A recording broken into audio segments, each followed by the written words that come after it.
cantiere Master nasce negli anni 70 a Segrate, a Milano, specializzandosi nella produzione di tubolari per battelli pneumatici, oltre che nella produzione, anche se pur modesta in quel periodo, di gommoni. Ma come sei arrivato dai tubolari alla pesca? Beh, c'è solo una cosa che può rendere questo possibile. La stessa cosa che certifica la qualità, ma soprattutto la cura con cui questi prodotti vengono fatti, ovvero la passione. Ed è stata proprio Annalisa Gargiulo ad innamorarsi di questo sport, disegnando di suo pugno tutta la linea Master Fishing. Questo è il Master 775 Fishing ed io oggi sono a Genova per testarlo. Benvenuti a The Boat Show. Cominciamo subito a conoscerlo. Lunghezza fuori tutto 8,10 m, larghezza al baglio massimo 3,1 m. Disloca vuoto 1100 kg, può imbarcare fino a 16 passeggeri, compreso l'armatore, e la categoria di immatricolazione è la C. A poppa 2 plancette abbracciano i motori, una delle quali con scaletta bagno integrata e maniglione in inox fisso.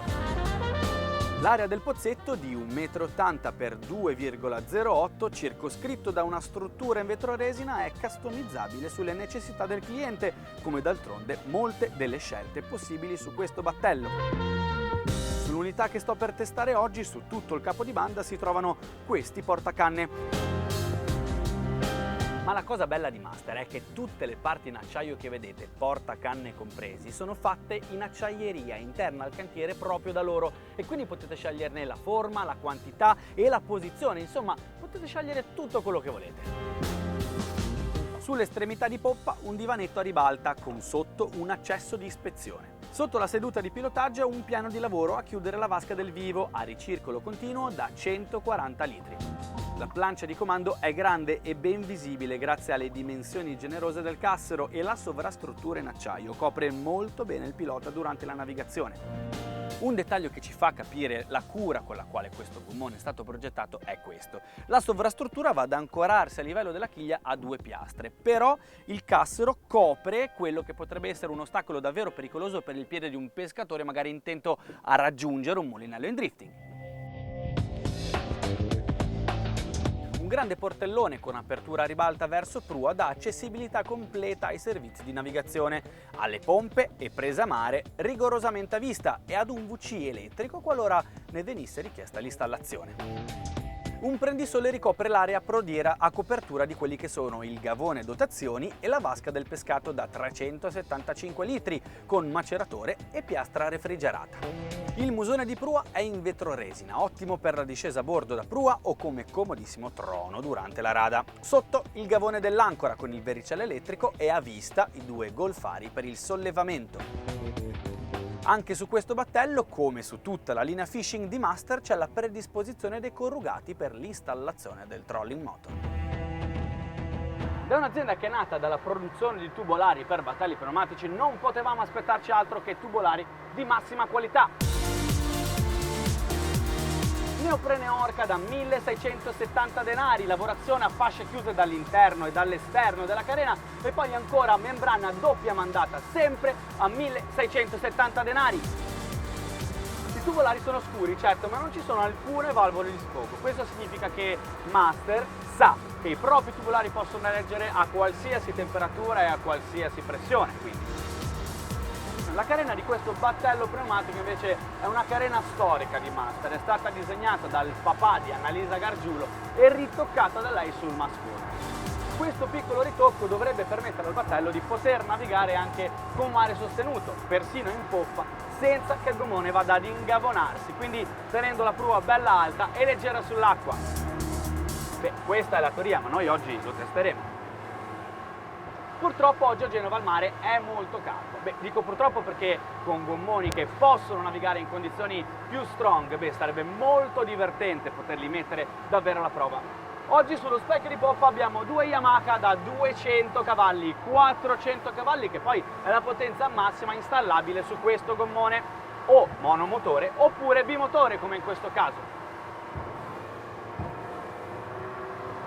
Una buona velocità di crociera è intorno ai 25-30 nodi, e infatti in questo momento siamo proprio a 27 nodi. La navigabilità è ottima, quello che percepisco è che il gommone ha bisogno di un po' di trim però per stare più leggero sull'acqua. Allora andiamo ad alzare il trim. Arrivo col trim più o meno al 40%, già da 3.800 giri arriviamo a 4.000 giri. La velocità è arrivata facilmente a 30 nodi. Adesso andiamo a vedere come si comporta in manovra la carena del Master 775 Fishing. La chiglia è molto profonda e quindi il gommone ha una tenuta in virata veramente impressionante. Pensate, abbiamo 23 gradi di dead rise sullo specchio di poppa. I tubolari si appoggiano in acqua e quindi sostentano il gommone che non si va a piegare troppo. Se chiudo tutta la barra però rimango impressionato perché l'angolo di virata è incredibile. La manovrabilità e la navigabilità sul battello da pesca devono essere impeccabili, certo, perché se la mangianza è a molte miglia di distanza noi dobbiamo raggiungerla nel minor tempo possibile. Il cantiere dichiara che con questo tipo di motorizzazione possiamo arrivare a superare tranquillamente i 45 nodi. Beh, quindi io oggi come sempre ho due obiettivi: uno, raggiungerli; due, superarli. Apriamo il gas. Sentite come cantano i motori.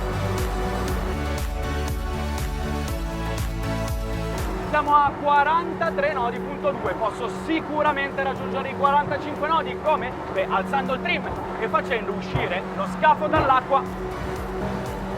Alzando il trim lo scafo diventa molto più leggero. I tubolari vanno ad appoggiare sull'acqua, il che farà drizzare il gommone. Bisogna stare attenti sulle onde. Abbiamo toccato i 45 nodi, primo obiettivo raggiunto. Adesso quale sarà la vera velocità di punta di questo gommone?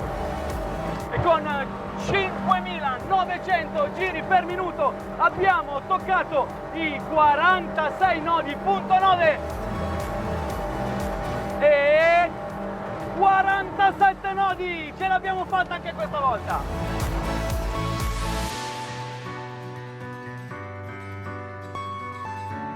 Beh, il gommone per pescare è perfetto, la navigabilità c'è, la velocità pure e tutti i dettagli che servono a questo sport, beh, non sono assolutamente lasciati al caso. Quindi, ora cosa manca? Beh, un ottimo pescatore che sul nuovo Master 775 Fishing abbia voglia di divertirsi,